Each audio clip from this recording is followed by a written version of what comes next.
Hello, everybody, and welcome to today's webinar with Savic Motorcycles. My name is Emily, and I'm the Senior Campaign Lead here at Birchal. And just before I hand over to the team, I'd like to begin by acknowledging the traditional owners of the land that we are coming to you from today. Birchal's based on the lands of the Wurundjeri people of the Kulin Nation, and we pay our respects to their elders past, present, and emerging. So today I am joined by Alex, Sam, and Dennis from the team at Savic, and we are working with them on their upcoming crowdsource funding offer.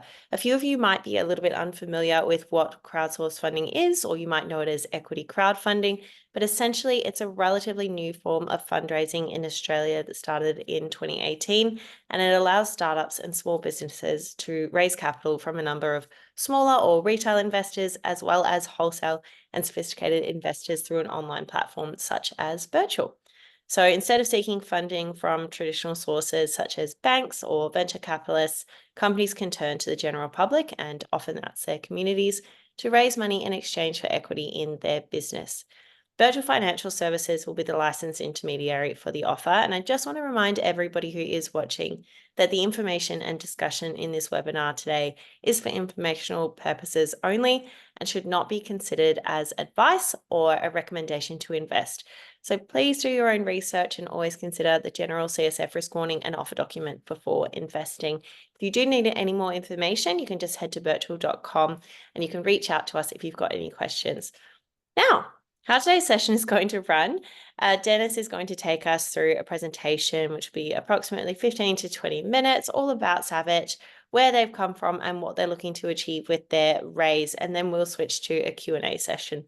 So if you look at the bottom of your Zoom screen, you'll see a little Q&A bubble. So if you've got any questions during the session, please pop it in the Q&A box as we go along, and we'll answer those during the Q&A time at the end. And finally, we are recording today's session, so if you do need to jump off early, a recording will be sent around. So without further ado, I'll hand over to the team at Savic. Thanks, Emily. My screen's not sharing, is it? I'll share my screen. Yeah, we can see your screen. Oh, you can? Oh, okay, cool. Can you still see it, or did I just turn it off? Can still see it. Okay, brilliant. Okay, so the first thing I'll say is that I'm probably going to talk for about 10 to 15 minutes. I'll try and keep it as concise as I can. And then we'll open it up to Q&A. I will say that there are probably, roughly a 50-50 or a 60-40 split of people who have followed our business for a while versus people that are new to the business. So if you have followed the business and the journey for a little while, I'll ask for your forgiveness in that you might be hearing some things again. So I do just need to run through everything for everybody. So I'll start with an introduction, if I can figure out how to turn the screen. My name's Dennis Savic. I'm the founder of Savic Motorcycles.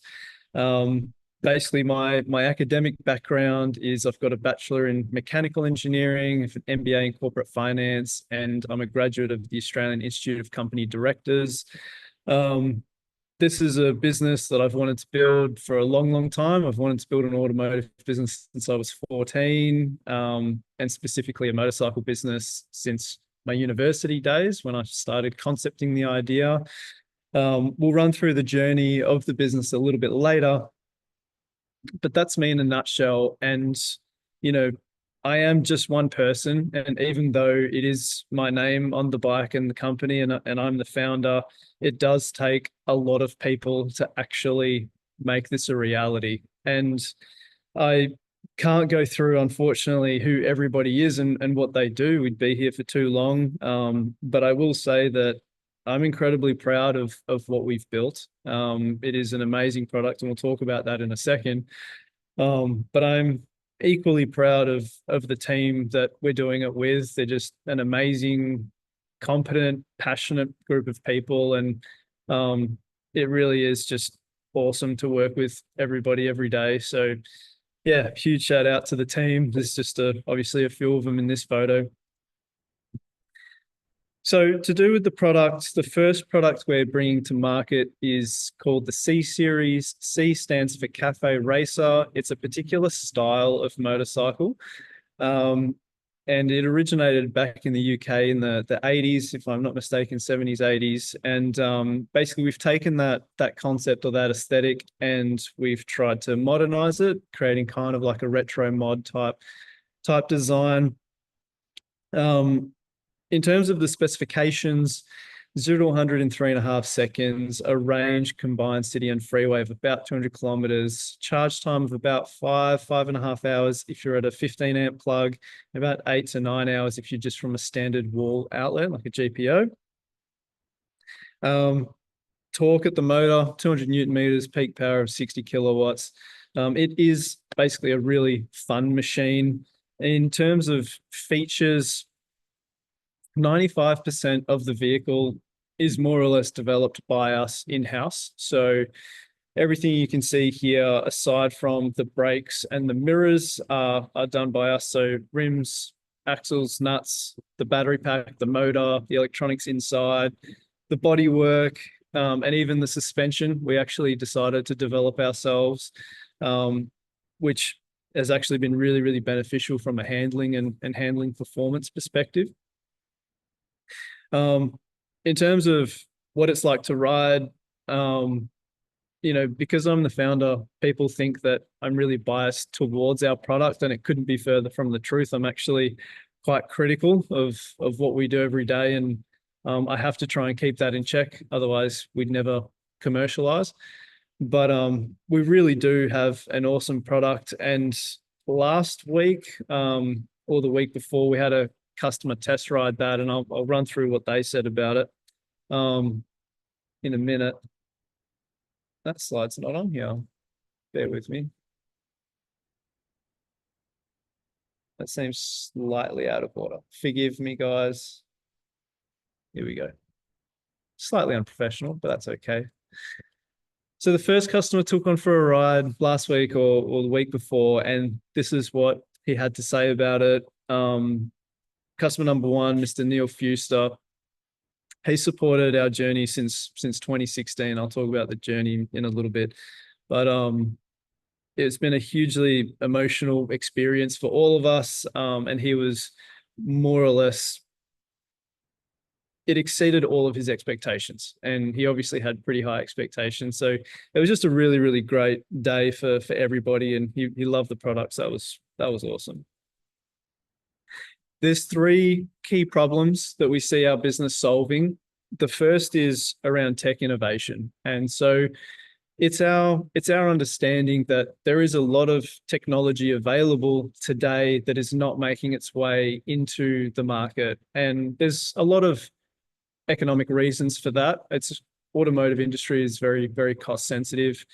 But because of our direct customer model, which I'll talk about in a second, we have the freedom to do that. And so one of our missions is to bring, as much advanced and new technology to customers as possible in market sooner. I'll jump to the direct customer model. We do sell direct customer. That is the way we want to try and grow and scale our business. It does make our job a lot harder because we're not outsourcing the sales part of our business at all. But the best thing about it is we get to actually know all of our customers. I mean, I personally speak to a bunch of our customers as well, and we get a lot of positive feedback. We get a lot of constructive feedback, and it actually shortens the feedback loop back to product development. So we really get a good understanding of customer needs, and we can try and get that into the product as quickly as possible. And that direct customer revolution, it is coming. It is probably going to be industry-wide over the next 20, 30 years. We are just flicking the switch to try and do that immediately. And of course, sustainability. So, I didn't set out to grow this business and build this business purely from a sustainability angle. I'm a rev head. I love performance. And I just love electric powertrain technology and what that enables from a performance perspective. The sustainability aspect is a consideration and a byproduct of what we're doing. So, all of our chassis structures are cast aluminium. It's a highly recyclable material. In terms of battery recyclability, we are planning on ways to upcycle our cells. But there are also a lot of recycling businesses that are coming up in the industry as well. And it's a consideration across every system of our vehicle. We just think about it a lot. In terms of the journey we've had, so 2015, we converted our first bike, which was a Yamaha R1. We dropped the motor out of it. We put an electric powertrain in. And in 2016, we took that powertrain we designed and put it into a ground up build, thinking it would be super easy. MVP era stands for minimum viable product. It's basically the concept. And back then I was self-funded, so sold my car and what other possessions I could to basically buy bike parts and build a concept.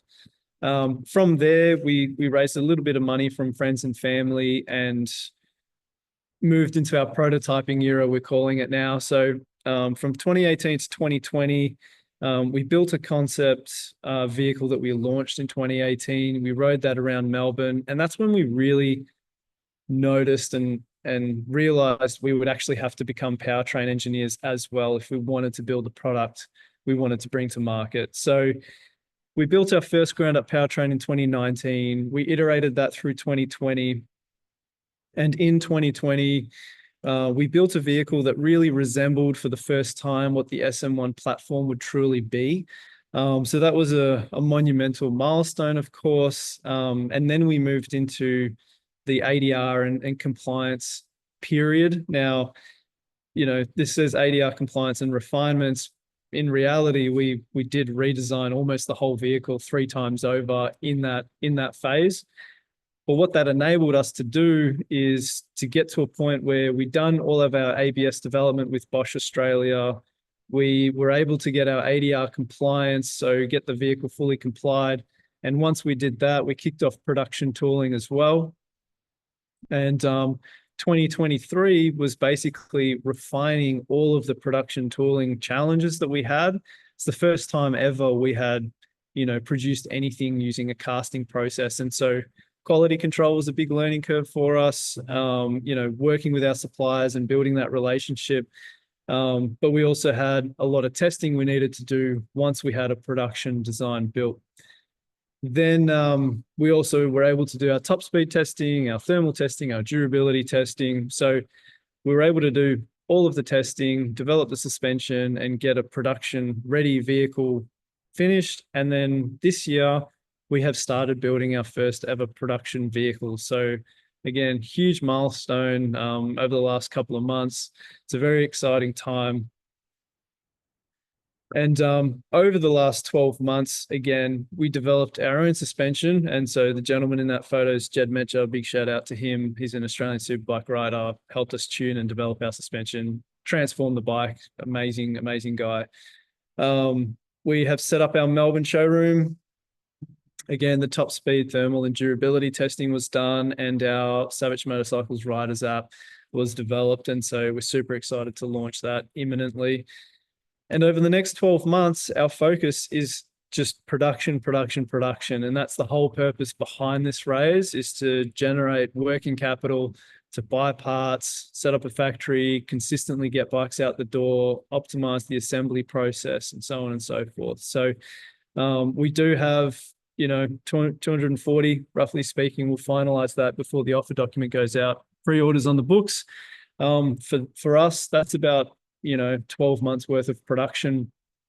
And so there's a lot of work to do. There's a lot of customers waiting. And so we're in a really good place. And we're excited to start customer test rides pretty soon too. So why CSF? Again, the working capital requirements of the business. We need to buy parts. We need to set up that factory. And we're using this a little bit as a bridging round to get to that point where we are consistently generating revenue as a business. We're getting bikes out the door and in customer hands. And once we get to that stage, there are a few larger funds that are keeping an eye on us to see if we actually make it. I strongly believe that we will. And at that point, we actually unlock the opportunity to raise more institutional funding to help scale the business. So a bridging round is basically used to get you from one stage to another stage where you unlock that additional funding. So it's obviously not guaranteed. nothing in the future is, but it'll help position the business in a really, really strong way. So hopefully I haven't rushed this whole thing or rambled too much or spoken for too long, but I think we can open it up to Q&A. Awesome. Thank you so much, Dennis. That was incredible. If you want to stop sharing your screen so we can see your face more, that would be awesome. So we've already had quite a few questions come through. Can you give a description of your target market and who you think will be buying the bikes? Yep. That's a really interesting question. So initially when we started, we thought it would only really be really techie people and corporate people. And it couldn't be further from the truth. We have a very, very diverse group of individuals. I mean, traditional demographics, it's generally men that buy motorcycles, and our customer base seems to be in the age range of 35 all the way up to 65, 70. The bulk of our demographic is 45 to 55. But in terms of what their professions are, what their interests are, and what they do, it's such a broad spectrum. We have primary producers on the all the way through to like CTOs and really high up corporates. So I think what the common thread is they love the design of the bike. They love what we're doing. They're just motorcyclists, and there's just something that draws us all together. So yeah, that's probably the best way I can answer that question. Awesome. Thank you. So why are you marketing just in Australia versus marketing in other countries such as the US, where the regulations might be a little easier and they've got a larger market size? So the US is actually not a good market for electric motorcycles in our performance bracket. Confirm this with a number of people who understand that market a lot better. As a early stage business as well, we have to be very, very careful with capital allocation. We've gotten to a production vehicle on an incredibly lean budget, and it's not just about building a bike. You have to build a supply chain, you have to build a brand, you have to build and nurture a team, and there's a lot of competing priorities. So if we invested heavily in advertising, we might not have enough to actually get a product to market. And I think there's a lot of early stage businesses that do try and do that too early, and it's a big risk. So we decided that we'd focus on the Australian market and get it right, get the product right, make sure customers are really, really happy, because our first customers really become our first ambassadors. So like I said before, we don't really see the US as a good strategic growth market for the market reasons. We do plan on targeting the UK and the EU. We think there's a lot more opportunity over there from our own market research. And so, yeah, it's just, you got to put one foot in front of the other and try and walk before you start running. Absolutely fair enough. Do you have a timeline in place for the LAMS option? So LAMS is that, for those that don't know, it's the Learner Approved Motorcycle Scheme, if I've got that acronym correct. And we have two variants of the C series. I forgot to mention that. So we have the Alpha spec and the Delta spec. And the Alpha spec is higher performance and higher price, and the Delta spec's a lower performance, lower price. And not in all states. It depends on the state's rules and regulations. But in some states, the Delta is actually already LAMS approved because of the power to weight ratio. And in other states, it's not. So it really depends on what state you're in. But, by that reasoning, we already have a LAMS vehicle on offer. And I can't really talk about future product too much more than that at this point. Absolutely fair enough. So are you trying to sell more bikes at this stage, or is your focus purely on delivering the 240 pre-orders? It's a good question. Like I said before, there's a delicate balance between advertising and working capital spend. I think our priority really is in producing bikes and getting bikes out the door consistently and getting production ticking over, because at the end of the day, if you can generate more orders, that's great for the future of the business. But if you can't generate revenue by actually delivering on those orders, it's not a very good outcome.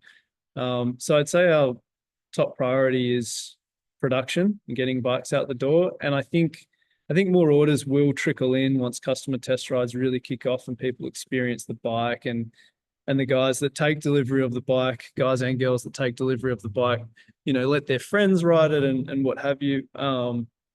Interest will naturally grow. And then once we're ready to scale production a little bit harder, and we are really, really comfortable with the quality and the build, which we're really happy with already. We'll just be more comfortable to produce more faster and get more bikes in market at that point. And that's when we'll turn up the advertising spend.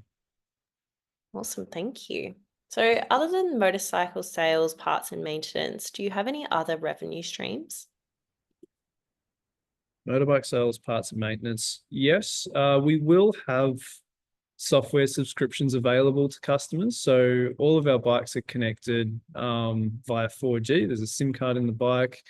We have our own cloud infrastructure that we've developed. So the bike feeds data continuously. All of our bikes will be connected unless a customer opts out. It's so that we can keep an eye on the bike and provide notifications to those customers if there's any preventative maintenance required or what have you. But with the data that we do collect, it enables us to, I guess, offer more data, and there's a larger data cost there to customers. If they want more insights into their bike, if they're using it in a particular way, if they're interested in it. So there's going to be some software subscriptions there. We have merchandise and apparel, and we do make some consistent sales there. So that will be an additional revenue stream. But our primary revenue will largely come from motorcycle retailing. Brilliant. And are you able to give a bit of an idea of the percentage of your revenue that comes from pre-orders? I don't really understand that question, to be honest. So, Versus, I mean, the question specifically was, what is the revenue of the pre-orders? The way I've interpreted it is maybe it's a percentage of your revenue. okay. Well, I guess the simplest way to answer that question is we have 240 pre-orders, roughly speaking, on the books already. I think it's gone up actually a little bit now. And that equates to, again, approximately 5.5 million to 6 million of revenue, depending on options that people choose to take at the end of the day. So I think that answers that question. Have you had any comments or feedback on the safety aspects of electric bikes and the lack of noise, and does it raise any concerns for customers? Yes, it's such a comical debate that we have with a lot of people on social media around loud pipes save lives. I've ridden a fair few quite loud petrol motorbikes and had a few more near misses that I care to admit to my wife about. Yeah, I mean, this is a subjective, opinionated topic, so I'm not going to go out and try and change people's opinions on this. The only thing I'll really say is defensive riding really is the best thing you can do from a safety perspective on a motorcycle. So just be smart on the road, whether your bike is electric or petrol, loud or quiet. There's a lot of petrol bikes out there that are very quiet as well. So yeah, just ride defensively is all I'll say. Great, thank you. So you mentioned that you've got a direct customer model and you're based in Melbourne. What's your plan to reach out to other cities in Australia or potentially overseas? Yep, good question. So when it comes to other states in Australia, we've got our dealer's license in Victoria now. We need to go forward and get our dealer's license in the other states, the next state we look at tackling will be WA, because we have partners in New South Wales, Queensland, and we're in the process of finding a partner for South Australia. However, at the moment, as of today, how we're doing it is we register the bike in Victoria, and for the first customer delivery in WA, for example, we'll take that bike to the office there and get the plate swapped over. It does fall to the customer, but we do facilitate that process as best we can to try and make it as easy as possible. So in time, we will have our own showrooms in every state. That's our plan and intention. When it comes to international sales, it is expanding internationally is a market entry activity. You have to have a firm business case for it. Our plan is to kick off test rides and do a pre-order campaign and get to some particular critical volume of orders in a market before we really enter that market. And once we do enter that market, we have to go through the process again. We have to lease a location, set up a dealership, get the license in place, get the right staff in place, and then we basically ship bikes to that location and they'll handle that. Our first international market that we're really going to target is the UK. And the UK has a low volume licensing scheme. So you don't need full compliance, full production compliance. You can register, I think, up to 100 vehicles in 12 months under an individual licensing scheme that they've got over there. If I've got that absolutely correct, don't quote me on that. Yeah, so I think, like I said before, like our key motto in the business is take baby steps, just keep moving forward. And so we'll just progressively get there. Phase one is build bikes consistently, get them out the door. And that's the focus and what we're raising money for now. And then in time, once we've got that recipe correct, we'll start expanding internationally. Brilliant. So how do you see sales support operating across Australia for different aspects such as insurance, servicing and repairs? So we're in the process of partnering with a large motorcycle retailer. I can't announce anything just yet, but our plan is to partner with dealerships effectively as a service partner and establish a service network. And that's more from a convenience perspective for our customers. From an insurance perspective, we've got a good relationship with Shannon's. We work with them all the time. It's not a formal partnership. We're not exclusive or anything like that. Customers are free to choose whatever insurer they would like. And then roadside assistance, we've got a partnership being established there. I'm a little bit nervous about this topic. I'm not sure what I'm allowed to announce, what I'm not allowed to announce just yet. So I guess partnerships is just the overall umbrella that covers all of that. So from a servicing, insurance, roadside assistance and finance perspective, we've got some good partnerships in the work. And then we're literally on the tail end of finalizing a bunch of those. So whatever get finalized before we go live with the offer, they'll be in the offer document, and whatever gets finalized later, we'll make an announcement about that subsequently. So it's probably all I should say. Fair enough. Good to be safe. So how many bikes do you expect to build in 2025? Calendar 25 or FY 25? I'm not sure. This just says 2025. You can interpret that how you want, I think. Let's assume it's calendar 25, so January to December 2025. Good question. It's hard to answer at this point in time because it really depends on how this crowdsourced funding raise goes and how a couple of other things go that we've got in the works in the background.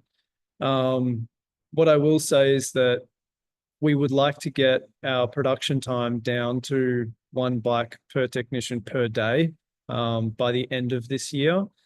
We currently have the capacity to produce 20 vehicles a month out of our current space. So, that's about all I can really say. I guess the answer is as many as we possibly can. Awesome. And how many units is in your order backlog? Roughly 240 and change, I think. And what's the expected lead time if orders are placed in 2024? So if someone places an order today, like I said, we've got 12 months worth of production at full capacity at the moment. So you're looking at 12 to 18 months at best. We've got a couple of things we're working on to see if we can accelerate that.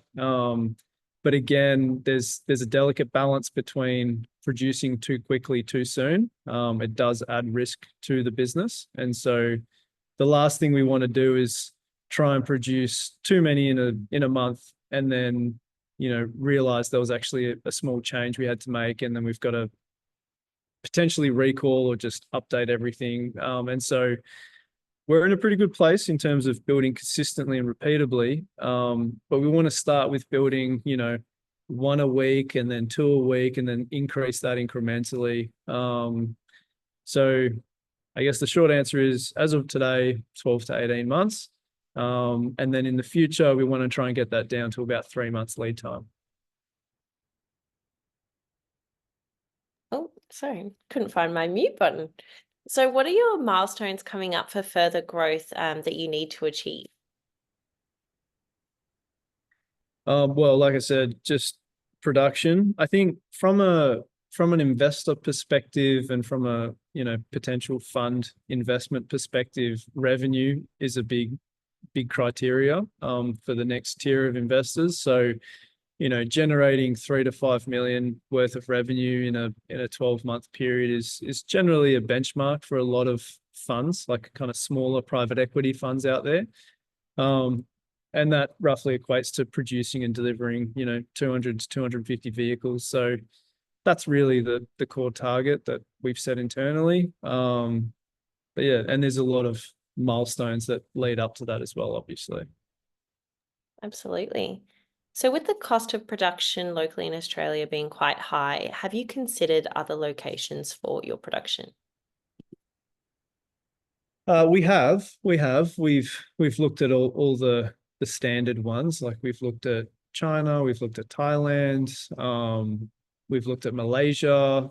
And so the reality is I think we're too early to really look at manufacturing internationally and importing vehicles. We do want to keep vehicle assembly here if we can. In time, as our production efficiencies increase, it actually doesn't cost too much in Australia to assemble vehicles. If we were casting our own components, that would be a very, very different story. But because it's vehicle assembly, as long as that process is efficient, even though the Australian labour rate is quite high relative to some international countries, it's still actually affordable and stomachable for our business. And I mean, we would ideally like to keep it here if we can. And then in time, as we look to scale sales internationally, we'll probably look at some international manufacturing from a strategic perspective, because you want to try and produce close to the market that you're delivering in, or even in market if you can, if the economics stack up. And also in the early days, if you try and manufacture internationally and then you do need to make tweaks or changes or modify things, it's a lot faster to do it in-house locally rather than needing to ship bikes internationally and to and from. So it made a lot more sense for us to do it here to start with. Absolutely fair enough. So does the company hold any patents at this time? We don't have any patents, no. We protect our brand and we protect the design of the bike, but we haven't registered for any patents. Cool. So one of the major motorcycle brands, Kawasaki, already has a commercial e-motorcycle in production. How does the Savic motorcycles compare to this? That's a good question. I didn't know. I don't think Kawasaki have an electric motorcycle in production. They might Called have a the concept. E1, apparently. E1. Okay. Yes, I have heard of E1. It's quite a small, lower powered bike. It's actually not economically feasible for any large manufacturer to operate in the segment that we're in. We've only got 3 direct competitors globally. It's a very difficult market to break into. But what we are seeing in the market is even the larger manufacturers producing electric scooters, or if they are motorcycles, quite low power, low spec, low range, small battery pack type products. So yeah, we don't generally keep an eye on those products specifically. Even some, larger electric scooters that are more powerful, our products 2, potentially 3 times the power of that product that might be in production in market. So I guess the short answer is it's just a very different specification. Fair enough. So in terms of your team, what level of in-house knowledge and competence do you have on the varying aspects of tech? I know that you mentioned suspension being tuned by a professional rider. What about the critical electrical systems such as battery technologies, management systems, and so on and so forth? Yep. So in terms of team competencies, we don't re-engineer battery cells, and more from a commercial perspective. Like even if we did, which we probably could do if we wanted, the minimum orders you've got to make to actually get a manufacturer to produce that are astronomical. So what we do is we take cells that are commercially viable and available, and then we've actually designed our own battery pack. The battery management system is something that is from a third-party supplier, but we've requested and modified some of the, I guess, the maths within the firmware and the way it operates. The motor itself, we review the internal design. We request magnet strengths within the permanent magnet motor to give us more torque and what have you. So like we've designed the battery, we've designed the motor, we've modified the inverter from something that was available off the shelf to suit our needs. We integrate all of those systems, so we actually manage our own CAN bus network and all of the messages within the CAN bus. I'm getting quite technical here.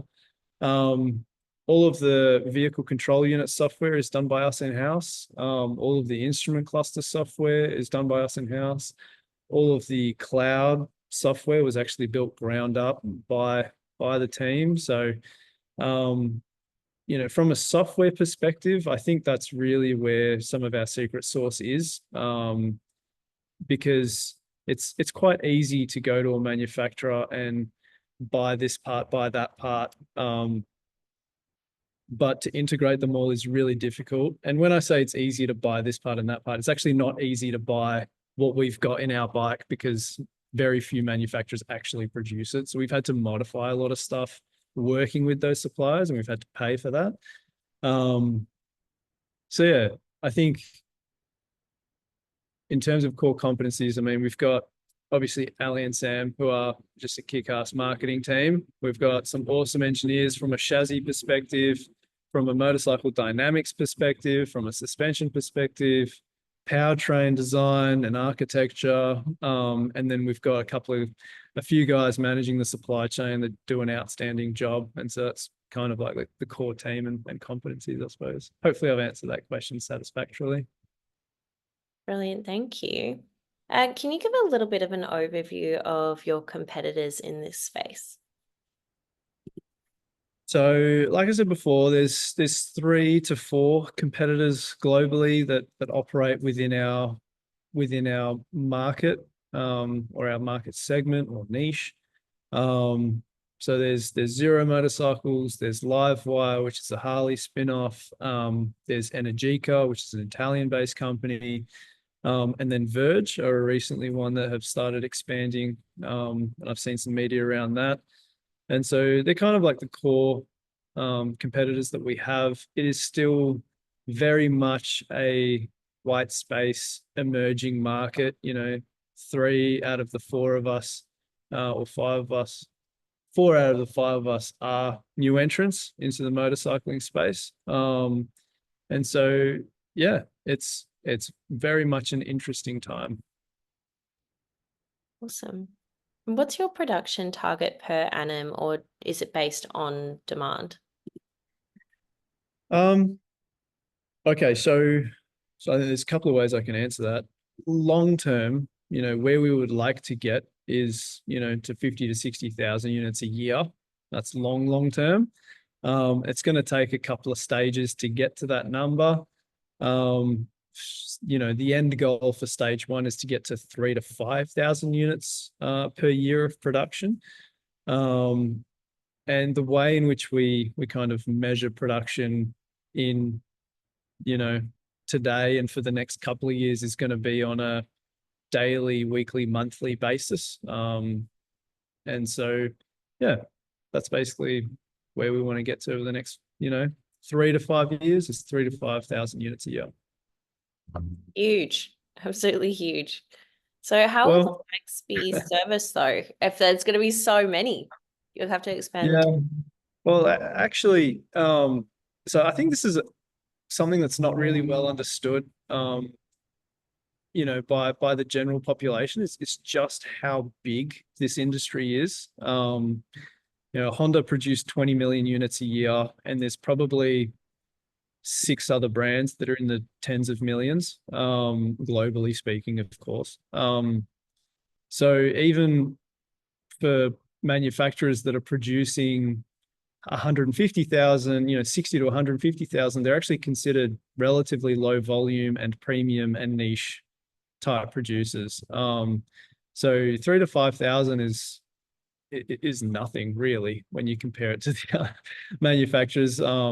It looks quite impressive from a startup perspective and how that translates into revenue. People go, oh, wow, that's a huge business. And it's like, actually, it's a very small percentage of the market, and incredibly achievable. So, we find that quite exciting. Yeah, amazing. So what are your thoughts on expanding into the dirt bike market, and do you have any plans to venture out into that? I can't talk about plans. I think that it's a market that is potentially a little bit easier to break into, because of the regulations that are involved. There's a lot of regulations when it goes, for road compliance. There's slightly less regulation involved for off-road vehicles, and personal vehicles. So it would make sense to break into it. We really have picked possibly one of the hardest markets to break into, which has been fun, but it wasn't without reason. It's like if we achieve that, which we have now, it just means there's a much larger barrier to entry for other new entrants as well. So in time, we might look at doing some off-road stuff too. The reality is, like, personally, I didn't grow up, riding off-road. I'm not very familiar with the off-road market and specification. And so if I tried to do that, I just couldn't do that as the first product. If we do end up doing it at some stage, we definitely engage a couple of experts who are really experienced with riding off-road and get a good sense of what those customer needs are, because they're a little bit different to what our current customer needs are. So, yeah, I think it's a pretty cool space. I think electric powertrains really do lend themselves well towards off-road riding as well. So yeah, who knows? Exciting. From a financial perspective, just circling back to your production targets, what would your production targets be for to break even? So good question. Depends on what we end up investing in a particular financial year, but we estimate 15 to 20 units a month is break even / small profit. And of course, it depends on, we've got a cost of good reduction program going at the moment. It depends on how that progresses, obviously, because that impacts what your gross margins are. So yeah, 15 to 20 units is really the simple answer per month. Brilliant, thank you. How do you prepare for any regulatory challenges that might come up when you scale your production? Um, so I think the first thing I'll say is regulatory challenges need to be addressed before you scale production. So, for example, expanding into the UK and EU, we would need to get our bikes and compliances there first, perhaps as we're doing our pre-order campaigns in those markets. And then once you've got those pre-order campaigns and you understand what the demand is, then you can understand how hard you need to scale. In terms of the difficulty, it's hard to say because we haven't started the process yet, and we don't know what we don't know. However, I will say ADRs and Australian design rules are largely based on EU regulations. There are a couple of nuances that we already know about, and there's going to be some extra testing required. It doesn't really scare us. It's just a budgetary line item, really. It's just an additional cost and activity. So I think that the short answer to this question is we're not too afraid of what the regulations are internationally because ADRs are quite comprehensive already and based on EU, which is one of the most stringent. And then in terms of scaling production, it really depends on demand. We don't want to scale manufacturing before we know what we're addressing. Otherwise, we put the business at risk. No. So when you're looking at improving your batteries, are there plans for faster charge times and greater battery capacity? Yes, is the short answer. Faster charge times. So we actually looked at this quite closely because a lot of some of our competitors have fast charging available as a feature. And we looked at this technology, and the reality is there were so few suppliers that were able to offer us a solution off the shelf. And it was actually going to be really expensive to develop. So we asked a whole bunch of customers, how many of you will actually want this? How many of you would be willing to pay, an extra $2,000-3,000 per vehicle to have this feature? And 90+%, probably 98% of people responded with, actually, I'm just going to charge it at home because I commute or I go for a short ride around town over the weekend. Even if they're doing up to 200 kilometers on a single day. And a lot of our customers that we do have at the moment have, a secondary bike that they'll use if they do, long 800-kilometer day rides around the hills or whatever they might be doing. So there wasn't a business case for us to develop this technology up front. It is something we keep a close eye on. It is something we would like to have in time when is reasonable and feasible. In terms of larger battery capacities, real estate on a motorcycle from a volume and cost perspective is very expensive, and weight perspective as well. So, we put the largest battery pack in the bike that would achieve a certain range and not exceed the weight target too considerably. That made a lot of sense from, again, a cost, weight, and size perspective. There are new technologies coming over the next, let's say, 10 years when they become really commercially viable with semi-solid state and ideally in time solid state. And we will see considerable increases in capacity. So what we decided to do was basically start with the best technology we have today and for the next, 3, 4, 5 years, and then make sure our powertrain architecture was modular enough that, upgrades could be provided to existing bikes where if a larger capacity option for a smaller volume and weight became available, we could retrofit that into the bike. So it's hard to say at the moment. We are talking to a couple of suppliers who claim they have this technology already. but there's a lot of testing that needs to happen and a lot of feasibility that needs to happen as well. So as soon as it is commercially viable and viable from a product perspective and reliability and safety, it'll make its way into the product for sure. Great to know. So obviously there's a lot of data that you're collecting. Are you planning on doing any data compliance, or how do you keep it secure? It's a good question. And I asked our cloud software engineer this question probably about 3 months ago, and I got a 4-page response as to that I didn't understand as to why it's reliable and secure. But what it essentially boils down to is we use AWS, Amazon Web Services, as our cloud infrastructure provider.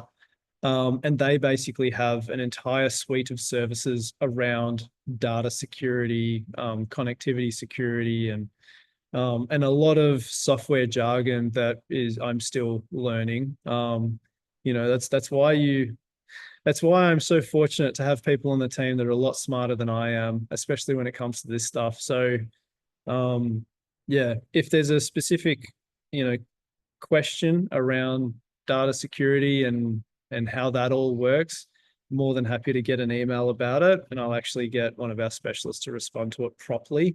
But the short answer is we use platforms that have that security built in. Great. I'm sure that's giving a lot of peace of mind to everybody. There's been a few questions around data security. So does your bike have a standard public EV charging connection to charge at public infrastructure? And what's your opinion been around swapping out the batteries?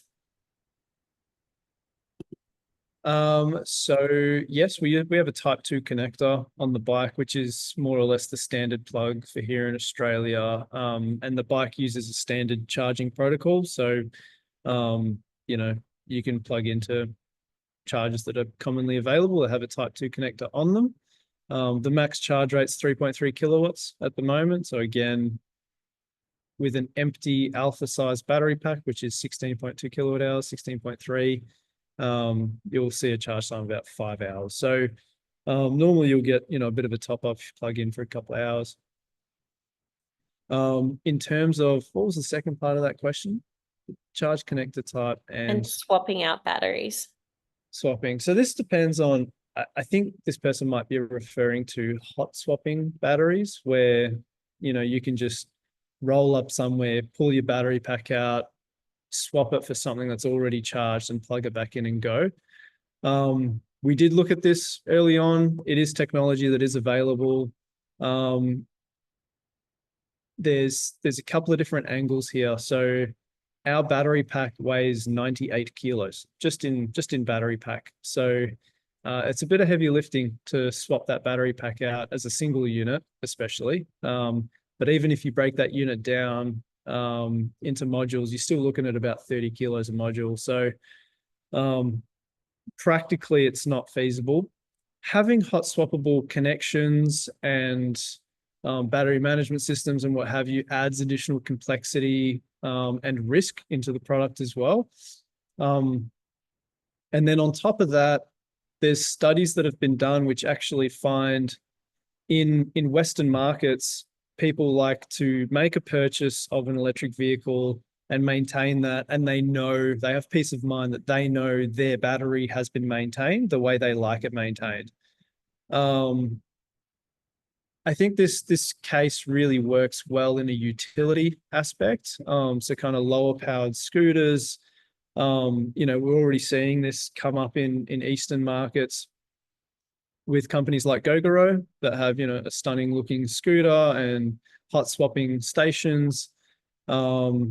Again, utility applications for delivery services. It makes a lot of sense.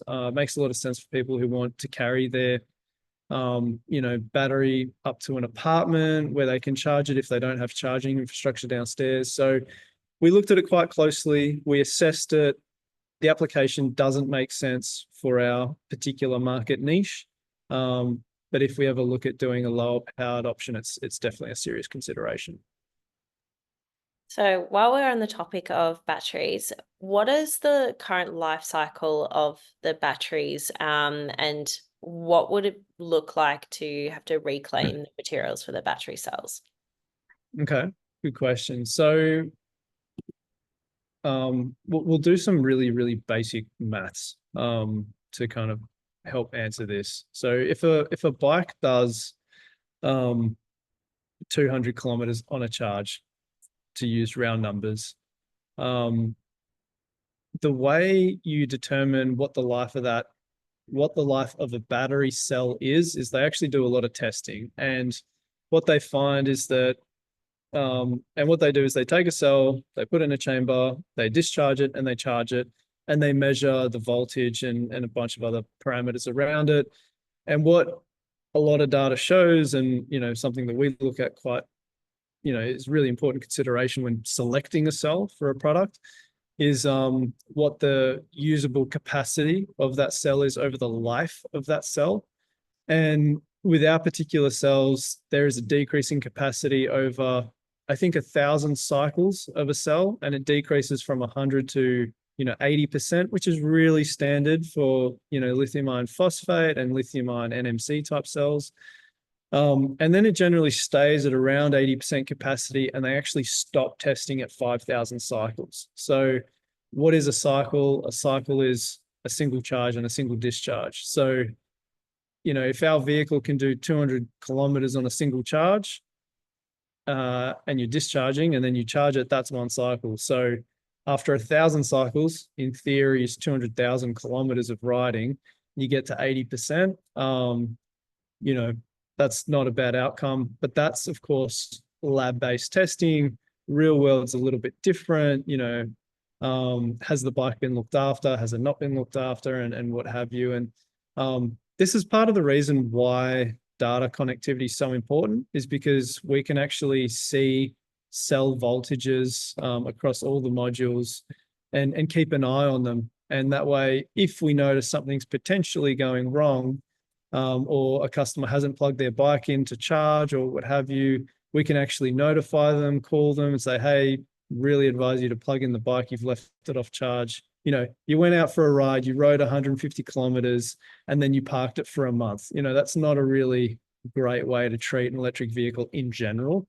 And so, yeah, like when it comes to calendar life, it's hard to say and hard to predict. We're a new business.